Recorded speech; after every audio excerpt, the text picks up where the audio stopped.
Hi, welcome to this week's Dragonblade Authors Unplugged. I'm excited. We've got a big release week this week, and I'm excited to talk to Lexi Post, Regina Jeffers, and Meara Platt today. Ladies, thanks so much for taking the time to talk to us. Thank you.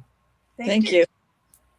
So we're going to jump right in and talk about Meara's book, which released first this week, and it's A Night on Duchess Square, and it is the first book in a brand new series, The Silver Duchesses. So can you tell us about this one? Because I'm thinking older heroines, and I love that. Oh, yes.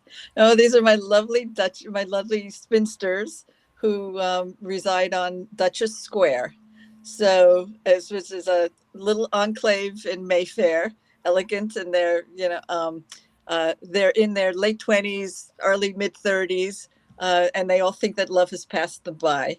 And in A Night on Duchess Square, you meet Lady Berry and her new neighbor, who's this gorgeous, hunky, bad boy, Gideon Knight. I had a lot of fun writing the story. This series is a spin-off of the Silver Dukes. Mm-hmm. So you'll see some of the Silver Dukes appearing in there, and nice. They'll be, I think my readers enjoy.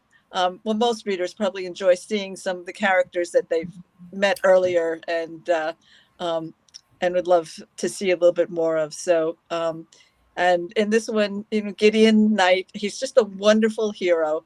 He was raised in an orphanage, has no idea. He was found as a 3-year-old wandering the streets and brought to the orphanage. So he had no idea who his family was, who he was. His name is completely made up. He was basically known as Gideon without any last name for all of his life. And when he left the orphanage, he and his buddy had happened to see a parade in London, and it was just some special event, and he saw a man on a horse dressed as a knight in shining armor, basically. So he adopted the last name of Knight, mm-hmm. and that's it. That's a great name. Yeah, I love it. And as opposed to Lady Berry, who was raised, in elegance and luxury, but her family have always been the sponsors of the orphanage where Gideon was raised. Oh, so there's a real connection that they've discovered as they finally got to meet each other, and it's that strong connection, and it really brought them together, and the story developed into like this kind of slow burn love story. Nice. And it's been getting wonderful feedback. I'm really very happy about this. So she has 2 friends, Miranda and Gwendolyn, also the other spinsters who live on Duchess Square, and they will have their romance stories next. Oh, fantastic. So fantastic. Well, it sounds like so much fun, and I love the idea of an older heroine, although I kind of balk a little bit at the idea of 20 to 30 being old. But I know. Still. If I wanted them to have kids, they couldn't really hit 50. So we're kind of back in that day when most people were dead by 50. So it's not it couldn't keep them waiting too long. So yeah. Run out of time. Awesome. Yeah. Awesome. Well, I'm looking forward to the rest of the series, and I love it when we get to see characters from previous books pop up, and you get to see where they are in their life. That's always extra fun. So fantastic. Well, the next book that came out is Merciful Conquest, and that's Violetta Rand's book, and it is book 1 in the Heart of the Viking. So I'll make sure I put the link to that in the comments so you grab it if you can't. And then A Highlander's Vow by Callie Hutton came out after that, and that is book 2 in the Mackenzies of Castle Loud. I hope I said that right. I'm only like about 80% solid. So, but you know how to spell it, and I'll pop the link in the comments too, so you won't miss that one. And then the next one that came out this week is Lexi's book, and it's Discovering the Marquess, and it is book 4 in Courting a Curious Lady. Yes. I love that series title for this one too. Yes, Courtney Curious Lady. That's because all the ladies come from the Belinda School of Curious Ladies, and which is set up for peerage ladies, and it's set up like Oxford or Cambridge. So they study philosophy and astronomy and biology and all those male subjects. But in this book, we have my favorite heroine to date, Lady Eleanor, who's Ellie, and she is about to go into her third season. And she's been passed over basically because she's loud, she's blunt, and she tends to be a little clumsy. But she's got the biggest heart, and she mothers all her classmates. You know, she's always worrying about them. She's a little mother hen. And so when one of her classmates who just got married found a gentleman, a widower with 2 children, who was looking for a mother for his children, she accepted a marriage of convenience, sight unseen. Oh, wow. And she was thrilled because the only men who would talk to her during the season were men her father's age. So he comes in and he's just, 7, 8 years older than she is, and he's handsome. And she's like, why is he marrying me? And she doesn't know, but she's thrilled. She feels like her life is just happily ever after. She's so excited. And he tells her he married. She comes on and, why did you marry me? And he says, I need a mother for my children. I had a very different kind of growing up. My parents were very involved in my childhood. I want you to be very involved in their childhood because I'm not always available. And so he said, but you can do anything you want in the house, whatever. And she basically turns his whole household upside down. And he's like, what is going on? And then he disappears. What? He disappears. Well, he tells her he's got to go. He has to take care of some business. And he leaves for like a week and a half. They've been married 3 days. She's like, what is going on? But he gifts her with a telescope. And at the school, she studied astronomy. So she begins teaching the children, and she has to win over the little boy, Peter. But Maggie's all about her, loves having a new mom. And then Darius comes back. Lord Ferncroft comes back. And again, she's trying to figure out what is going on. And he won't tell her because his dark secret, he calls them his black moods. He told his former wife about them, and it ruined everything. Oh. And so he will not tell Ellie because he's starting to really, really like having her there, and does still need a second male heir.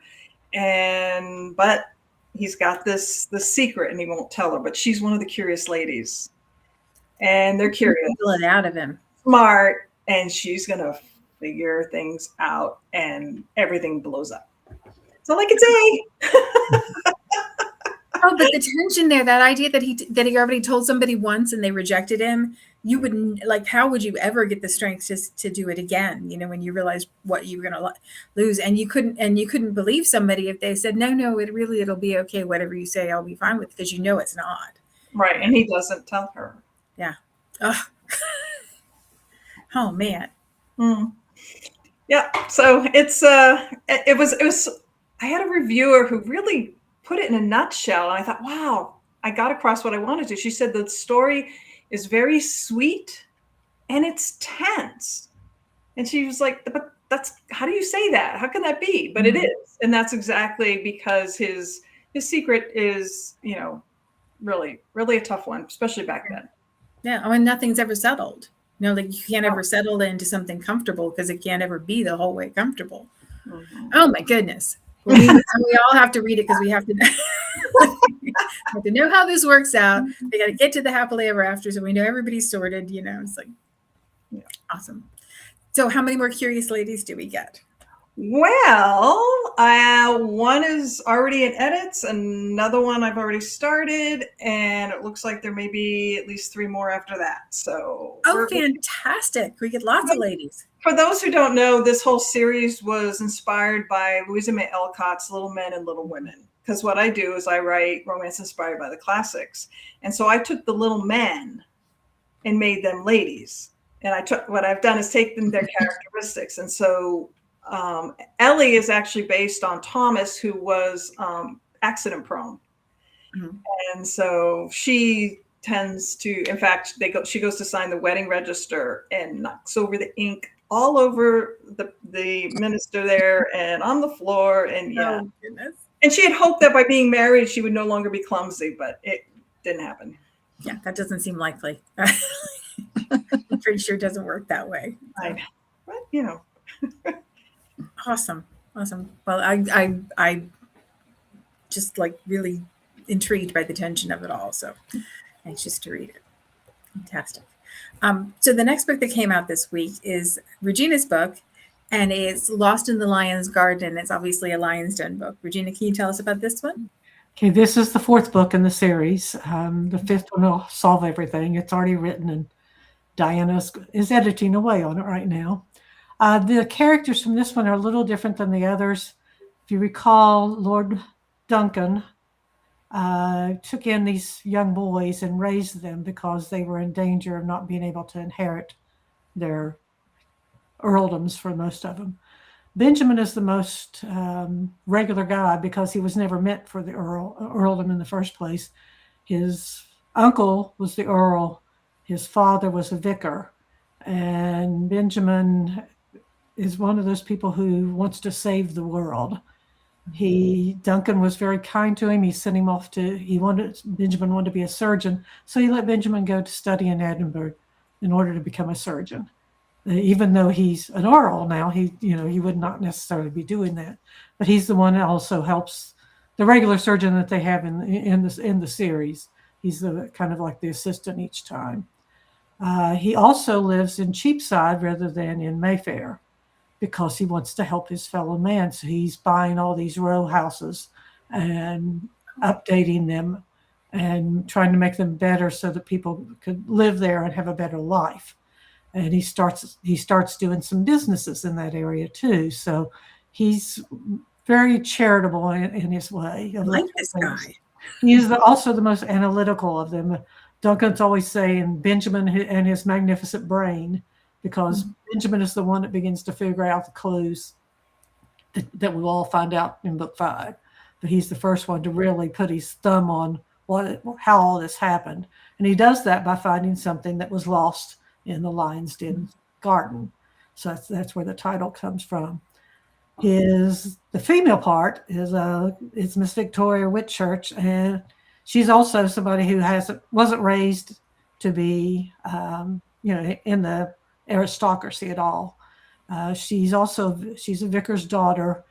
Her sister has succumbed to the I don't know how to say this nicely.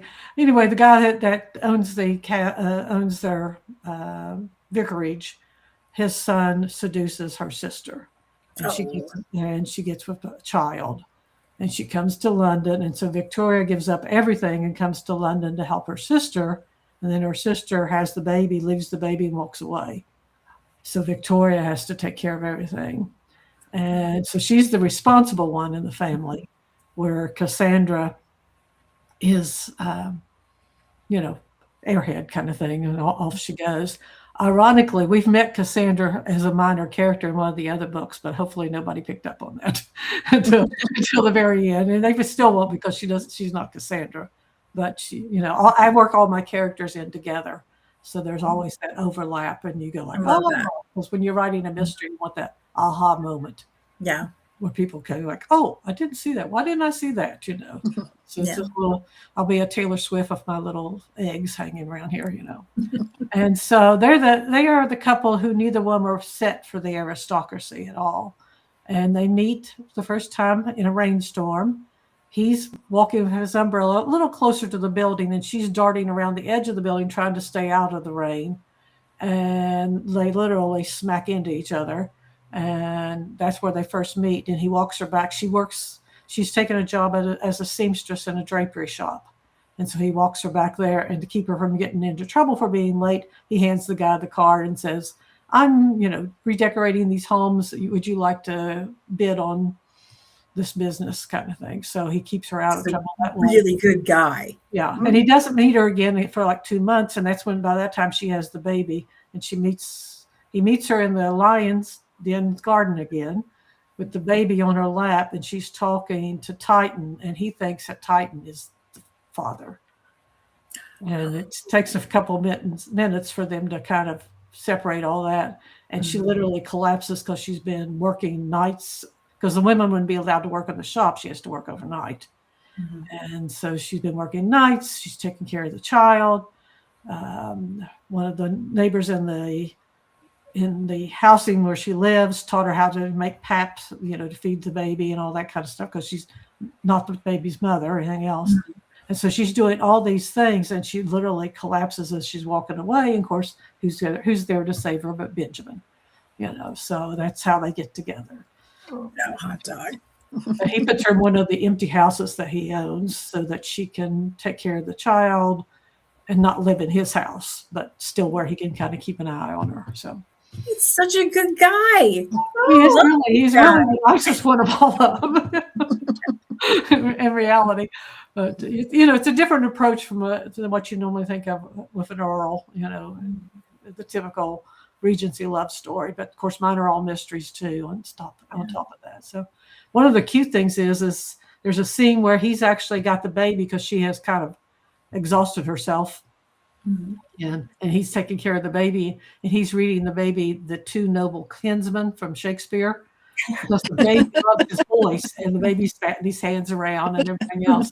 But I'm actually going to try to use the Two Noble Kinsmen for another storyline that I'm going to develop. But it's a very wonderful scene because he's just reading the book to the baby, but the baby's just gargling and this and that. And they don't name the child for a long time either because they think the sister's going to come back. And so finally they decide that they're going to have to name the child. And that's the day that when he's reading the story, that's the day they decide on the name for the child. So, sweet baby, that you have to toss a baby every once in a while. Well, yeah. And if you're going to have a mystery, it's nice to have like all that lovely heartfelt kind of stuff to go along with it, so that you don't just have the suspense on the edge of your seat kind of stuff. Right.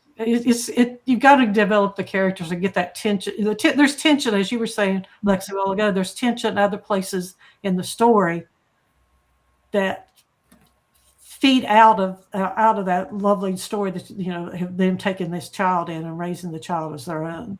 But there's tension around that too, so you get tension out of other things. So. Awesome. Well, I love a hero that's a good guy too. That's like that cinnamon roll, kind of just really lovely person kind of hero is great. He's quite different from the others. I had one guy that was definitely was more of a rake type. One wants to be the prime minister, so he's a little uppity, so it goes that way. So, well, and I think we're used to like heroes that have some kind of flaw, like that have some kind of something that drives the story. So it's nice to just sometimes have a nice guy. Lexi, you were talking about your hero having dark moods and things, and I know that a few authors have written heroes or heroines that have some kind of challenge to them. I wonder if we could talk a little bit about what it's like to write that specifically in a historical romance context when you can't name what the thing is and talk about it in the way we would talk about it now. Yeah, it was a little tough. Luckily, I have luckily or unlucky, I have a very close family member who has some mental health issue. And so, but looking at it back then, and of course, it wasn't like we have ownership of all mental health issues here in the 21st century. I mean, they've been going on for centuries. And so I couldn't name it, right? Didn't want to name it because, I don't even think Freud was around yet. So we didn't even know there was an ego or an id. So we needed, what would he call it? How would he even identify it as? And so he calls it his black moods. And he gets married because he's afraid he's going to end up in Bedlam. Because, if you weren't functioning like everybody else, where do they throw you? They throw you in an insane asylum, right? Whether it had to do with physicality or mental issues or whatever, they just get rid of that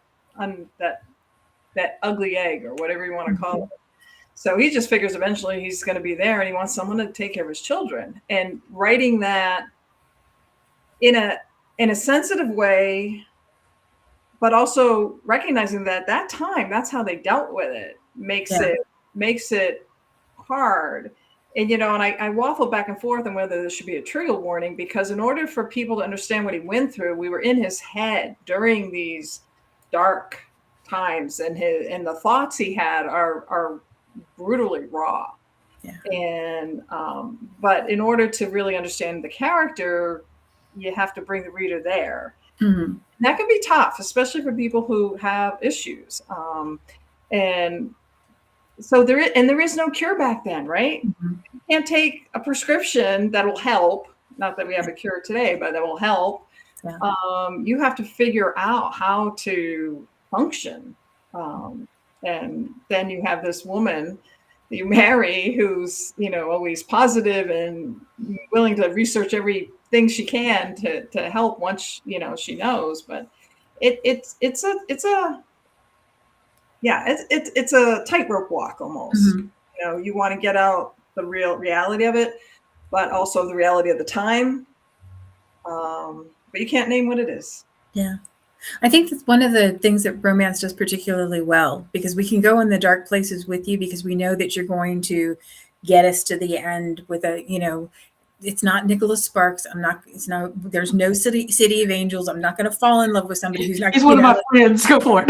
Right? It's like, but I can go along with you on the ride because I know you will eventually take me to the place, to the resolution that I want, the happily ever after. We do a lot of events together because he's North Carolina also. So, yeah, we put Nicholas Sparks on the peanut butter list in my family because I was watching my middle son, who's in his mid-20s now, was 14 or 15, and we got to the end of a Nicholas Sparks movie, and he's like, "Wait!" I know, honey. That's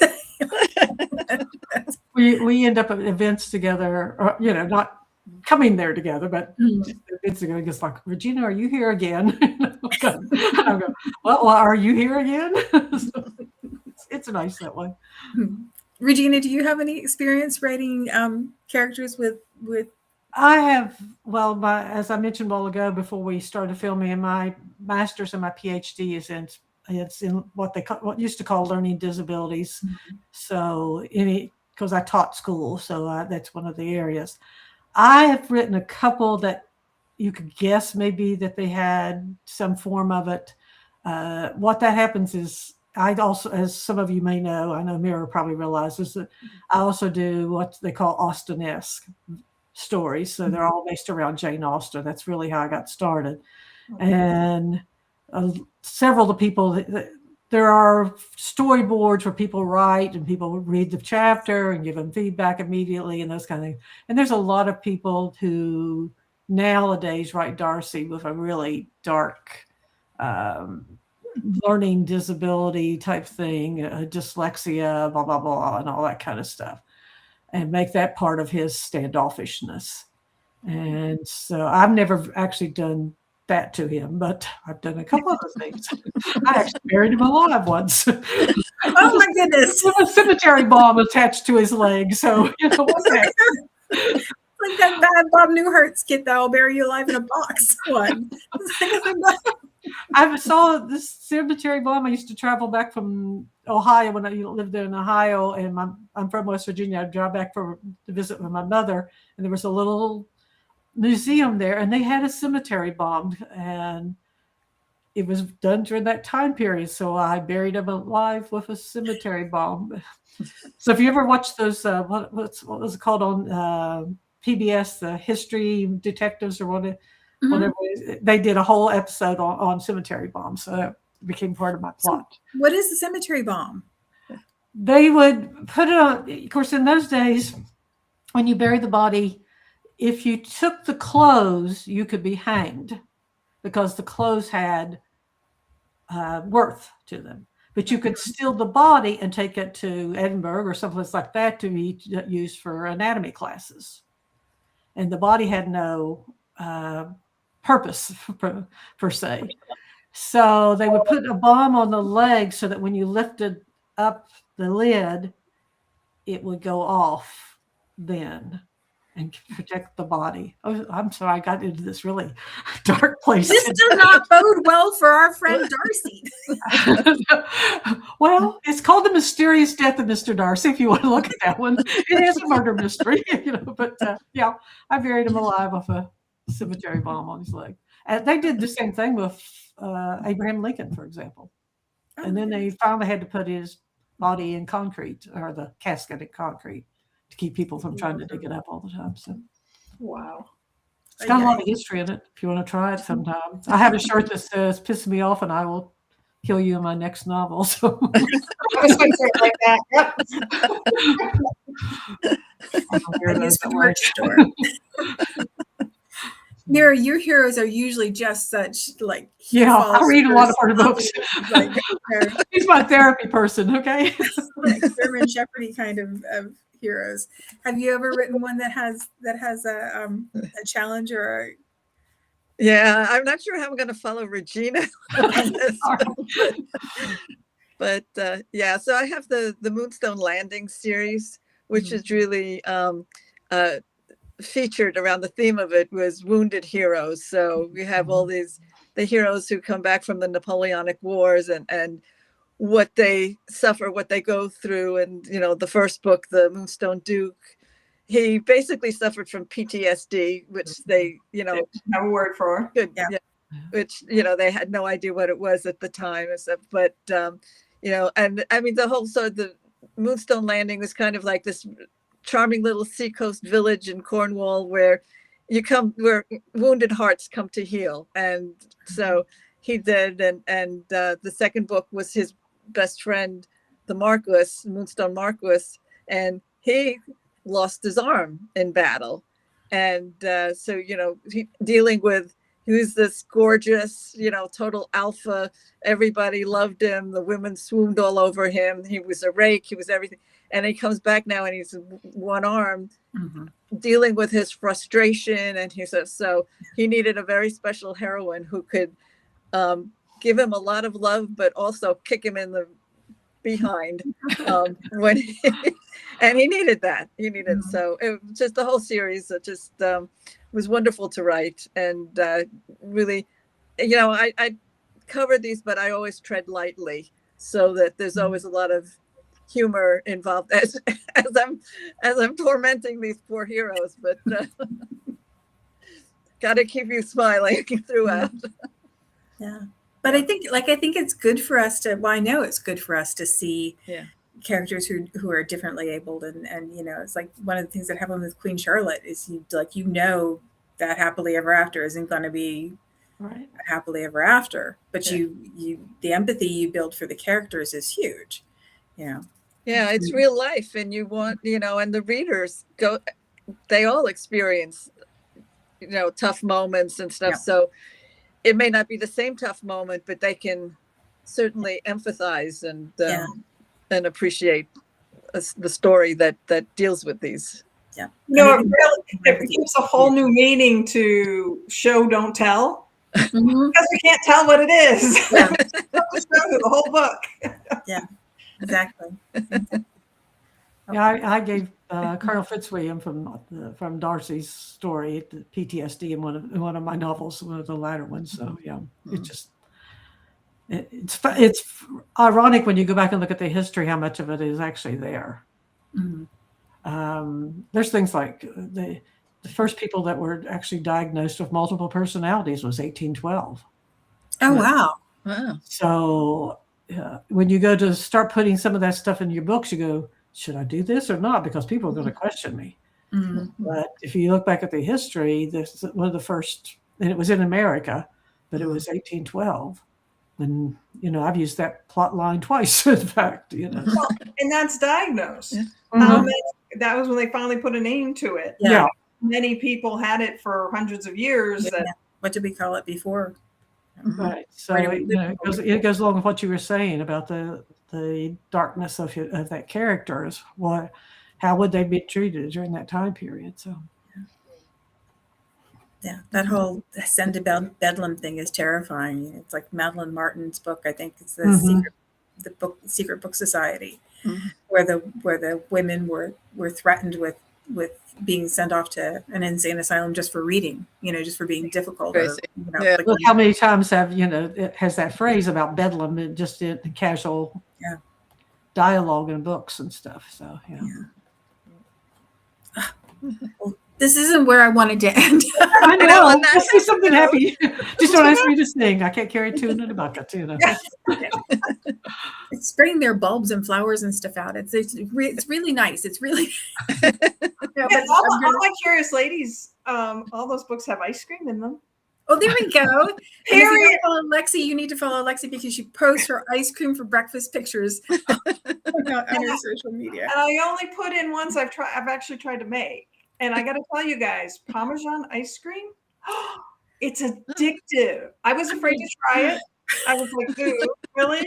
I don't know. Oh my God. It is got that salt sweetie thing going on, and you can't stop eating it.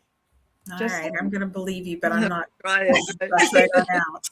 I actually had a friend try it while she was staying here, and the second night I said, "Which ice cream do you want?" And she's like, "Oh, give me the Parmesan." I mean, she could not stop eating it until it was gone. She didn't leave until that ice cream was gone. Oh my goodness! It's not just me. I will believe you, but again, not rushing right on out to. I'm still eating my Christmas pudding right now, so because I didn't eat it till after I had my Medicare, diagnosis, that annual little thing. So I've been griping about that. Mess up the blood work. Yeah, I couldn't go in there with that stuff, all in my system. So I had to wait for all those fruits and everything to kind of melt into the brandy and all that stuff first. Yum. Well, I'll eat it in March. What the heck, Christmas in March is the same as Christmas in July. It's like Yes, My book that just came out on St. Patrick's Day, and it's all about Christmas. So, oh my goodness. Well, ladies, it was delightful to talk to you today. I really appreciate you taking the time. I'm glad that we had a chance to hear more about your stories and about the stories behind the stories, because that always makes it richer for us as readers, I think. But I really do appreciate you taking the time to talk to us. Always a pleasure. Thanks. Thank you. I'll make sure I pop the link to the books in the comments so you can grab them if you don't have them already. The Dragonblade Right Track Anthology comes out on Saturday, the day after this airs. So if you don't have that one, you want to grab that one because it's 5 or 6 stories all in one volume. And they're having a party in the Dragonblade Readers Group. So you want to make sure you pop over there on Saturday and get a chance to meet those authors too. Okay. So. Yeah, I've already turned in my little story for the September anthologies already there. So fun. Dragonblade anthologies are the best deal ever. One bar on your KU account, it's like instead of having to do 4 separate bars, is one borrow and read. All right, ladies, thanks again. I appreciate you taking the time. thank you.